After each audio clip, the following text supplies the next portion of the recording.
Students, आज हम लोग एक्टिव एंड पैसिव वॉइस के बारे में बात करेंगे। सबसे पहले मैं बताना चाहता हूँ, आपको पता ही है कि वॉइस दो प्रकार के होते हैं, एक्टिव एंड पैसिव। तो चलिए आप एग्जांपल देख लेते हैं कि एक्टिव के एग्जांपल कैसे होते हैं, पैसिव के एग्जांपल कैसे होते हैं।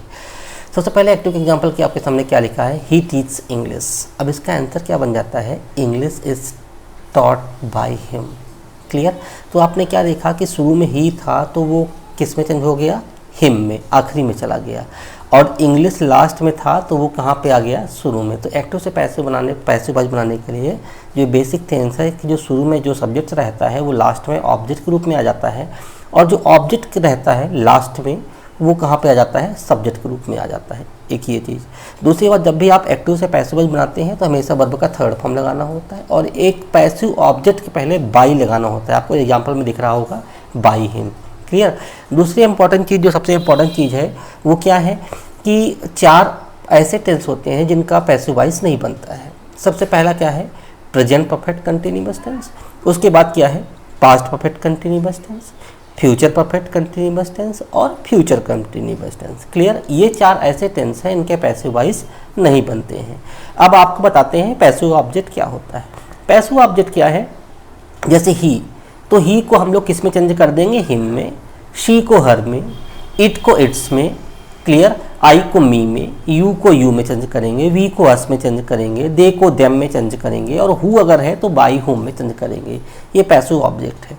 दूसरी बात मैंने आपको बताया ही है कि टीचमेंट ऐप पे भी आप क्लास ले सकते हैं, क्लासरूम आईडी दिया हुआ है, आप ज्वाइन कर सकते हैं।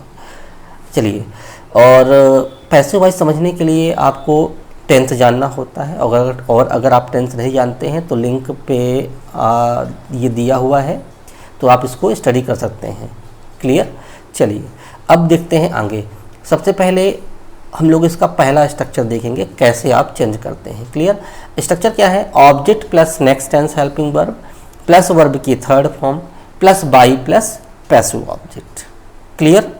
इस स्ट्रक्चर का यूज कहाँ पे किया जाता है, कोई भी टेंस में रहे, जो मैंने आपको ऊपर बताए 4 टेंस के पैसिव वॉइस तो बनाए नहीं जाते हैं, इसके अलावा कोई भी टेंस में रहेगा तो इस स्ट्रक्चर का यूज किया जाएगा 2 टेंस को छोड़कर, प्रेजेंट कंटिन्यूअस टेंस और पास्ट कंटिन्यूअस टेंस। अब present continuous tense, past continuous में टेंस में आपको फोर्थ फॉर्म मिलेगा।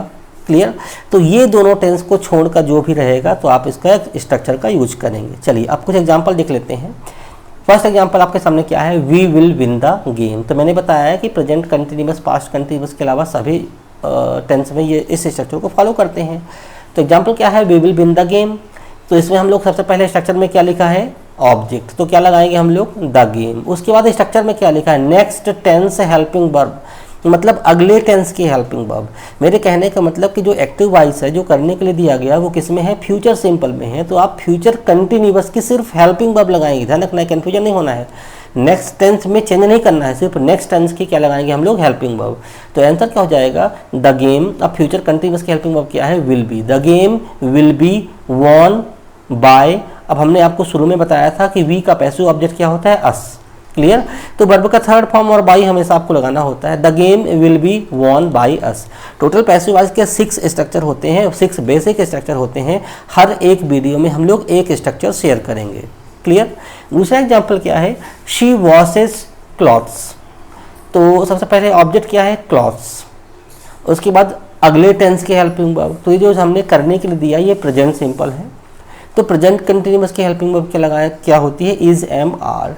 तो क्लॉथ्स क्या है, प्लूरल नंबर है, इसलिए हम लोग क्लॉथ्स के अकॉर्डिंग क्या लगाएंगे, आर लगाएंगे, क्लॉथ्स आर। उसके बाद स्ट्रक्चर में क्या लिखा है, वर्ब का थर्ड फॉर्म। क्लियर। तो क्लॉथ्स आर वॉश्ड, फिर क्या स्ट्रक्चर में लिखा है, बाई, और उसके बाद शी का पैसिव ऑब्जेक्ट क्या हो जाता है, her. Clothes are being washed by her. Clear. अगला एग्जाम्पल क्या है, he has done my work. तो इसमें ऑब्जेक्ट क्या है, माई वर्क। माई वर्क को हम लोग पहले लिख लेंगे, उसके बाद अगले टेंस की हेल्पिंग वर्ब लगाएंगे। तो एक किस टेंस का था, प्रेजेंट परफेक्ट का था, तो प्रेजेंट परफेक्ट कंटिन्यूअस की हेल्पिंग वर्ब क्या होती है, हैज़ बीन, हैव बीन। तो माई वर्क के साथ क्या लगा देंगे, has been. My work has been done by him. अब जो ऊपर जो हमने स्ट्रक्चर आपको दिया वो अफर्मेटिव था, इसी तरह से उसी स्ट्रक्चर को हम लोग क्या कर लेंगे, नेगेटिव स्ट्रक्चर कर देंगे। कुछ नहीं करना है, जो आपके स्ट्रक्चर में नेक्स्ट टेंस हेल्पिंग वर्ब लिखा हुआ था उसके बाद क्या ऐड कर देंगे, not. Object next tense helping verb plus not plus verb की third form plus by plus passive object. Clear. अगला एग्जांपल क्या है, he does not speak Hindi. Clear, तो ये नेगेटिव है। तो सबसे पहले स्ट्रक्चर में क्या लिखा है, ऑब्जेक्ट। तो ऑब्जेक्ट क्या हुआ, कहाँ होता है, वर्ब के बाद। ध्यान रखना है ऑब्जेक्ट लास्ट में नहीं होगा, ऑब्जेक्ट कहाँ होगा, वर्ब के बाद। तो वर्ब क्या है, स्पीक। स्पीक के आगे क्या लिखा है, हिंदी। तो क्या हो जाएगा, हिंदी इज। उसके बाद स्ट्रक्चर में क्या लिखा है, नॉट स्पोकन बाय, और ही का पैसिव ऑब्जेक्ट क्या हो जाता है, हिम। स्ट्रक्चर में क्या लिखा है, नेक्स्ट टेंस हेल्पिंग वर्ब। तो पहले पहचानिए कि किस टेंस का है। तो डज लिखा है तो कौन सा टेंस कहलाएगा, प्रेजेंट सिंपल टेंस। तो प्रेजेंट कंटिन्यूअस टेंस की हेल्पिंग वर्ब लगा देंगे तो क्या हो जाएगा, Hindi is not spoken by him. एक एग्जांपल मैं आपको दे रहा हूँ, आप कमेंट सेक्शन पे इसको आप जरूर बनाएं। क्लियर, लिखिए I don't fly the kite. Please, I don't fly the kite का पैसिव ऑब्जेक्ट जो पैसिव वॉइस है वो आप कमेंट में बनाएं। तो अब अगला एग्जांपल देख लेते हैं हम लोग, क्या है अगला एग्जांपल, क्या है, my father will not drive the car. My father will not drive the car, ये फ्यूचर सिंपल है। तो हम लोग नेक्स्ट टेंस हेल्पिंग वर्ब लिखा है, तो नेक्स्ट टेंस हेल्पिंग वर्ब यानी अगले टेंस की हेल्पिंग वर्ब क्या लगाएंगे, will be, shall B. Clear, लेकिन कैसे लगाएंगे, ऑब्जेक्ट क्या है, जो वर्ब के बाद लिखा है, ऑब्जेक्ट वर्ब के बाद क्या लिखा हुआ है, द कार।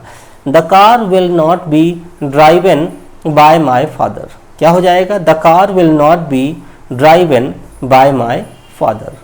सबसे पहले क्या लगा, द कार। उसके बाद will not be, will be helping verb है लेकिन नेगेटिव की वजह से विल बी के बीच में क्या लगा देंगे, not. The car will not be, और ड्राइव का थर्ड फॉर्म क्या हो जाता है, driven. The car will not be driven by my father.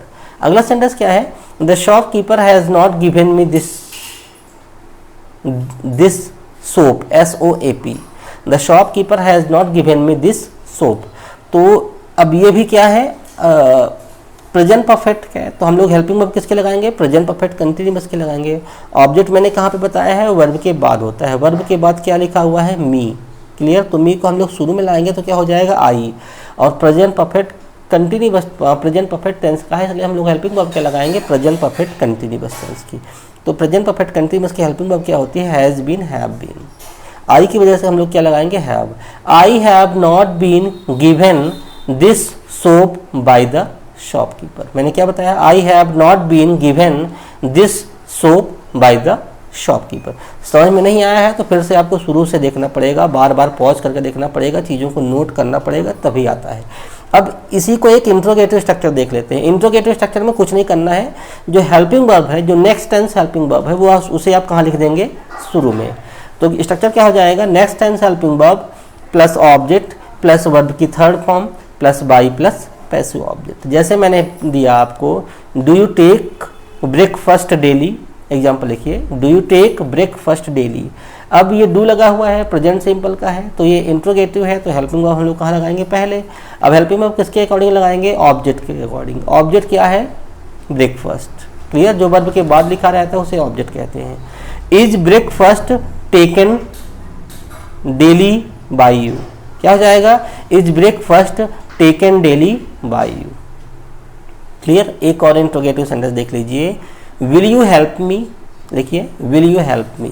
अब ये किस टेंस का है, फ्यूचर सिंपल का है, तो फ्यूचर कंटिन्यूअस के हेल्पिंग वर्ब हमें लगानी पड़ेगी। फ्यूचर कंटिन्यूअस की हेल्पिंग वर्ब क्या होती है, विल बी, शैल बी। तो आंसर क्या हो जाएगा, will I be helped by you. Will you help me, answer क्या हो जाएगा, will I be helped by you.